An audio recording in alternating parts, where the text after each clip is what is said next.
What's going on, everybody? Welcome back to the channel.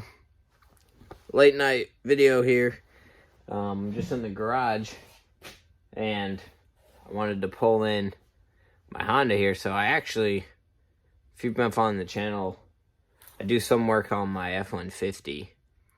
But I actually was driving around, it was a 2022 Mini Cooper that I had leased at work, and it was just time to trade it in, and I was able to get this car with the equity, so I don't have a car payment anymore. So that was really the end goal, which, you know, again, if you're someone from the channel and homesteading, that's a big deal, is getting rid of payment and saving some money. So I just want to do a quick video, show you guys around the new car.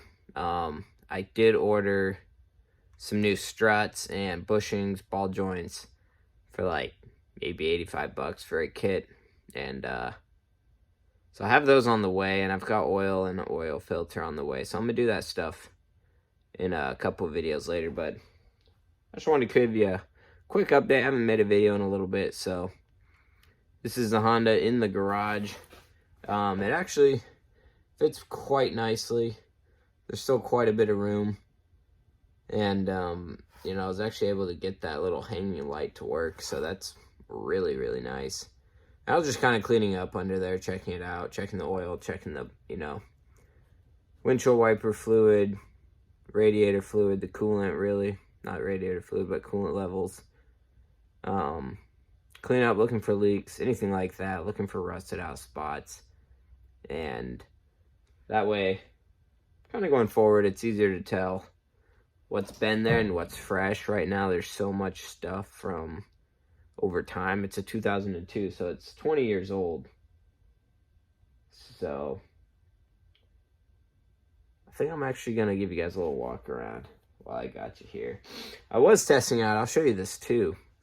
My buddy, who I was making the desk with, which we've got that here, we've been doing the finishing coat, so I'll put out a video that probably in the next week we'll have the legs on, and then you'll be able to see what that finished product looks like. It's coming out really cool. But he 3D printed some shop vac attachments, and one of the ones, the first one he did, didn't fit his shop vac. The measurements were just not quite right. So he sent it to me to see if it checks out. So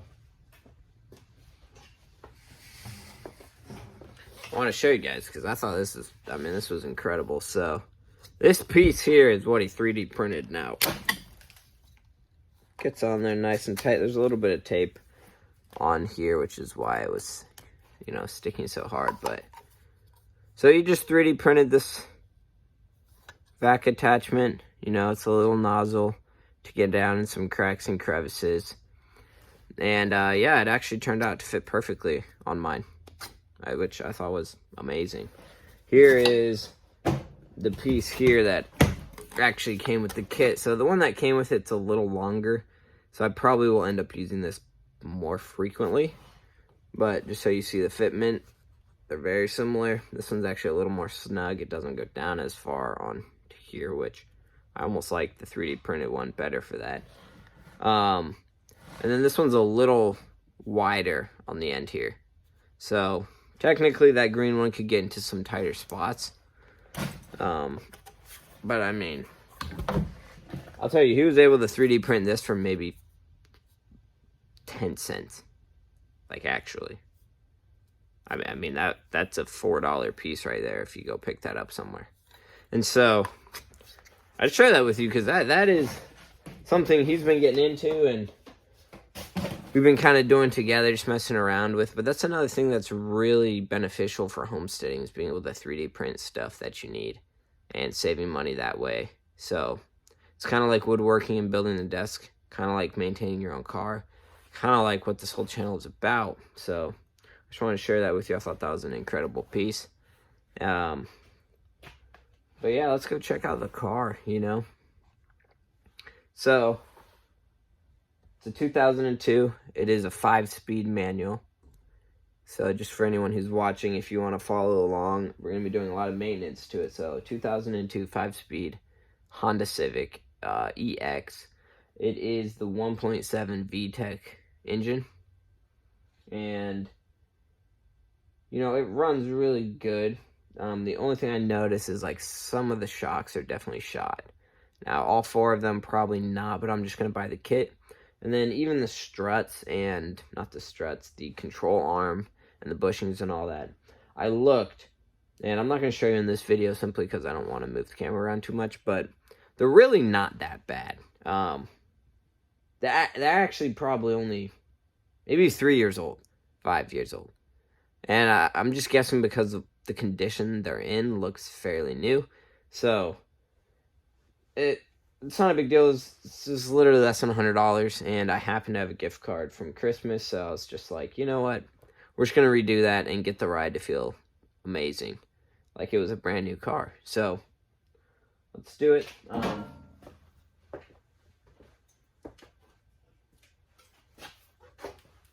First things first, let's crack a beer. I know not all of you are drinkers. Cheers. I'm not usually either, but I found these in my cooler from about 4 months ago. And it's beer. So, it was nice and cold. It was honestly really refreshing for tonight. So, I'm going to move the camera here. It's going to get a little shaky. Bear with me. And the other thing to note is camera's on selfie mode, so it's going to be a little hard. So, let's just look around the garage. So there's the desk. Kind of moved it to the side. That's the, bunch of Christmas trash. Still some demo trash back there. 4 tires for the Mini that I'll probably sell. And then got the Civic. So I could close that now. We're going to come around here. I just want to show you kind of how much room there actually is over here. So it's a little tight in here just because that wire's hanging. And I know if I bump it, heaven forbid, the light will actually turn on. So now, here's how we're looking on this side. I mean, really, it's plenty of room. All those doors open fully. I just took the bench off my rack here and swung it up over since, quite honestly, I haven't been lifting too much lately. So, I'm going to bring you in to the hood here. So, we just kind of got that light going. Like I said, this is the 4-banger 1.7 liter. You can see on there. Yeah, well, sorry, I'm touching the light, but it says Honda VTEC. But overall, engine compartment, very, very clean. Battery terminal, very, very clean. Down there, you can tell it's a little old, but nothing too crazy. You can tell this fogged up headlight here is definitely not as nice as this one. That one's obviously just a new one. That's not like it was buffed or anything. That is a completely new light. I can guarantee that. After having some experience, you might be able to get that one to look like that. But you may as well spend $50 and buy one off Amazon. So now let's come back over here. I'm just gonna give you a quick tour of the inside here. So look, and for you car people, no, I would never do that to my other cars, but the cool thing about having a car that you got for basically free is it doesn't matter. So there is one ding up here, which I'm sure you see right away, right where my fingers are, right here. Okay, I don't think it's hail just because it's one. Sunroof, functional, it works. I wouldn't say it's best. So there you go, door does open fully. It's very nice. Come inside the cabin. The seats are in pretty good condition. Could be better, for sure, but just a little steam clean will take care of that. And then there's your driver's side. Not 6-speed, it's 5-speed, sorry.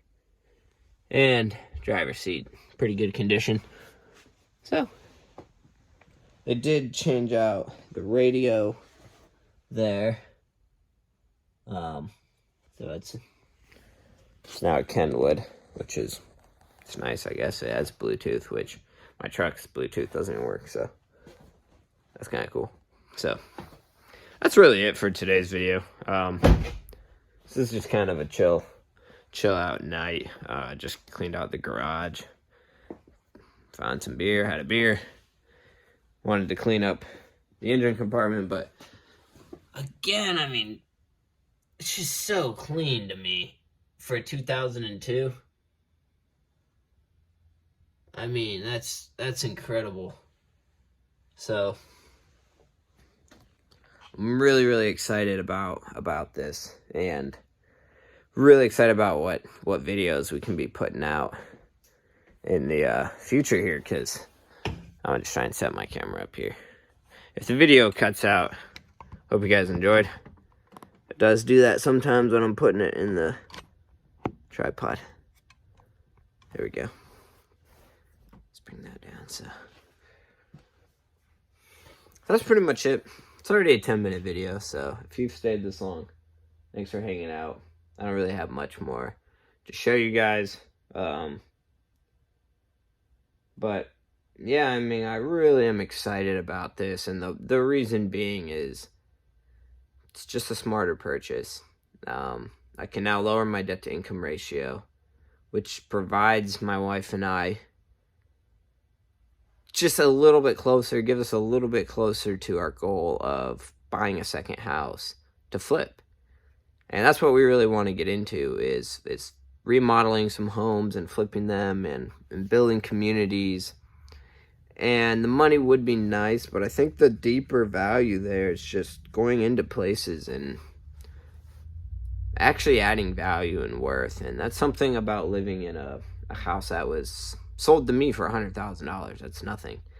I mean, now the market's going for 180 here, but it's crazy. I mean, there's something beautiful about going into these neighborhoods and, you know, fixing them up, just cutting the grass consistently, you know, getting to know your neighbors, spreading some love and joy and community, and growing plants and finding out what plants your neighbors are into, and all that kind of stuff just adds up, and that to me is what's worth it. So it's why a purchase like this is so exciting, and I love to learn stuff.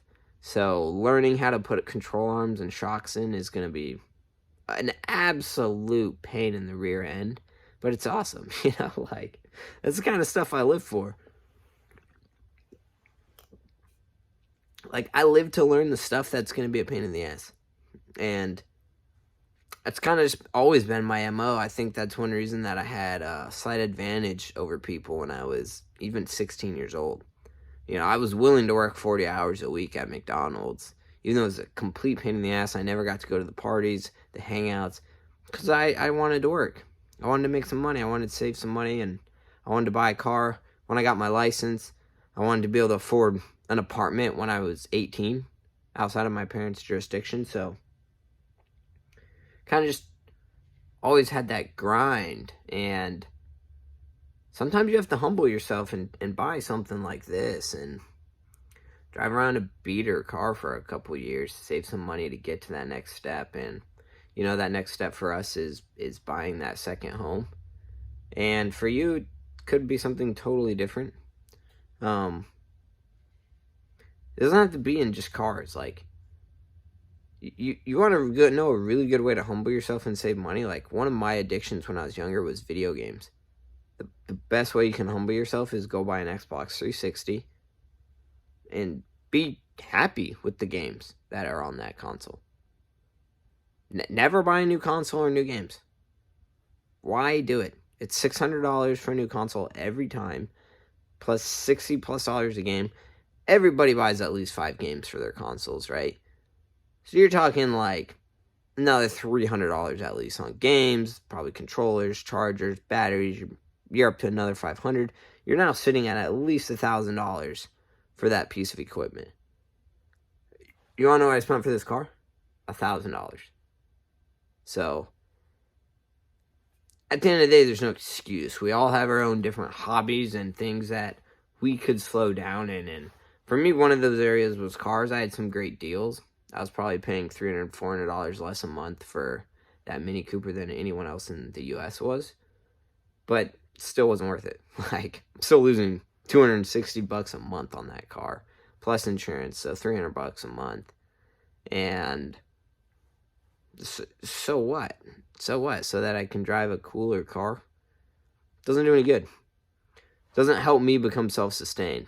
And that's the goal. And the goal through that is also financial freedom and learning skills and developing good habits and relationships. And that's what being a man to me is. And something about that Mini, like, it was a lease. I just couldn't modify it. I couldn't do things I wanted on it. I wouldn't even do the own oil change. It was covered. So it's kind of just like, whatever. It's not even my car. It's just a literal rental car is kind of how it felt. So I don't know. Kind of rambling, but appreciate you guys joining me tonight. Those parts for the oil will be in most likely by the end of the week. So probably this Sunday I'll have this oil change going. And hopefully on Sunday my buddy Danny, who was only 3D printed that shop vac attachment, he's got a steam cleaner for cars, so he's going to bring that over. And we're just going to get to detailing it like crazy. Excuse me. That's how you don't drink on camera. But anyways, guys, have a good night. Thanks for watching.